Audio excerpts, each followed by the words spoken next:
Hi everyone! Welcome and welcome back sa akin channel. If you're new here, my name is Irene. And for today's episode ay isa na namang pang negosyo recipe na cassava yung main ingredient ang gagawin natin. Magluluto tayo ng crispy cassava cheese roll. So kung extra income ang hanap mo, perfect ito para sa'yo. For the written ingredients and costing, please check description box. So tara, let's get started. Gagamit tayo dito ng 1 kilo of cassava or kamoteng kahoy. Balatan lang ito at hugasang mabuti. Make sure na tanggalin yung parang ugat sa gitna para hindi tayo mahirapan mamaya pag imamash na natin. So hiniwa ko lang ito ng maliliit para mas madali lang siya i-mash mamaya. Ilaga lang natin ito hanggang sa lumambot na. And yes, pwede nyo rin ito i-steam.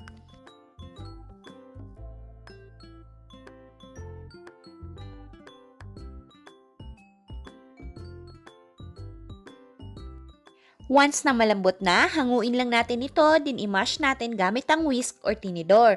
Or kung meron kayo potato masher, ay pwede nyo rin ito gamitin.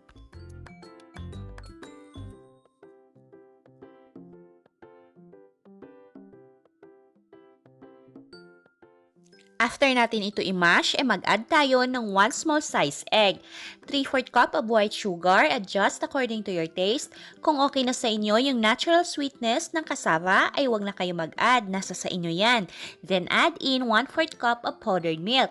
Optional lang ito, pero mas masarap kung mag-add kayo.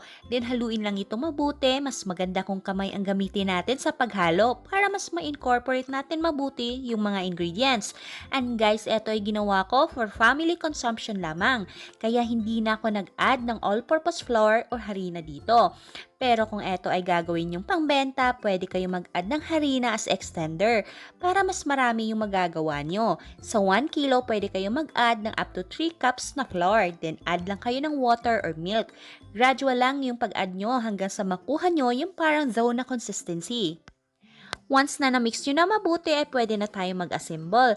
Grease nyo muna yung mga kamay nyo with oil para hindi didikit yung mixture. Gagamit tayo dito ng sliced cheese para sa ating filling. And breadcrumbs, pang-coat natin mamaya. Kumamit ako ng large size na molder para uniform yung laki ng ating cassava cheese roll. Flatten lang natin yung mixture sa ating kamay, then lagay natin ang sliced cheese sa middle. Saka natin ito i-roll. After natin ito i-roll, ay i-coat natin ito with breadcrumbs. Then repeat nyo lang yung procedure with the remaining mixture.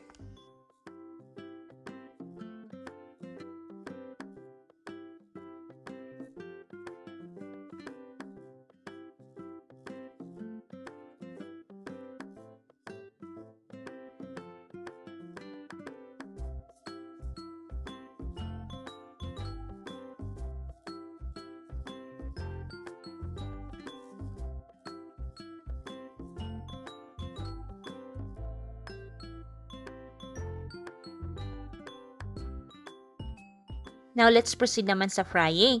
Mag-init lang tayo ng mantika. Yung apoy natin ay nasa medium heat lamang. Then, fry natin ang ating cassava cheese rolls hanggang sa golden brown na ito. At para sa mga health-conscious nating viewers, pwede nyo ito i-bake o air fry. Constantly rotate your cassava cheese roll para even yung pagkaluto neto. At habang piniprito pa natin ang ating crispy cassava cheese rolls, if you haven't subscribed yet, make sure to smash that subscribe button and don't forget to click the notification bell and click all para ma-notify kayo pag may bago tayong uploads. Once na golden brown na ito, hanguin lang ito, then drain the excess oil using a strainer or paper towel.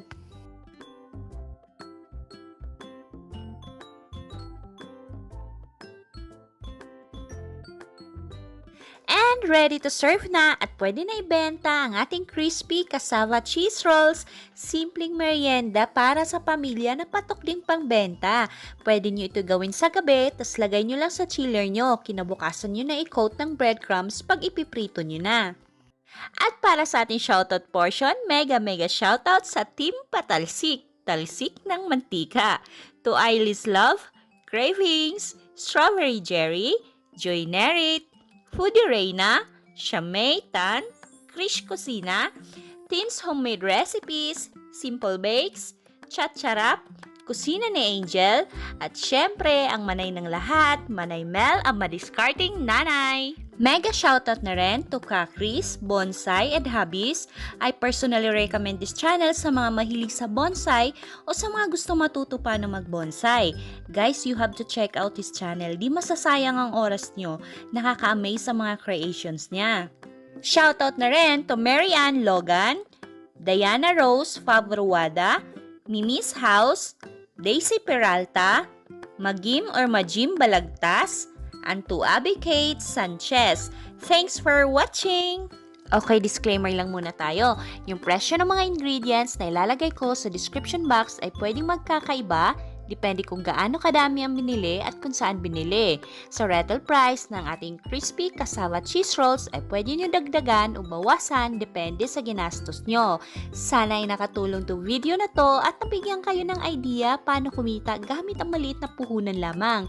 At sa mga hindi pa nakapag-subscribe, please subscribe sa ating YouTube channel and please click the notification bell and click all para ma-notify kayo pag may bago tayong uploads. Thank you guys for watching and happy cooking!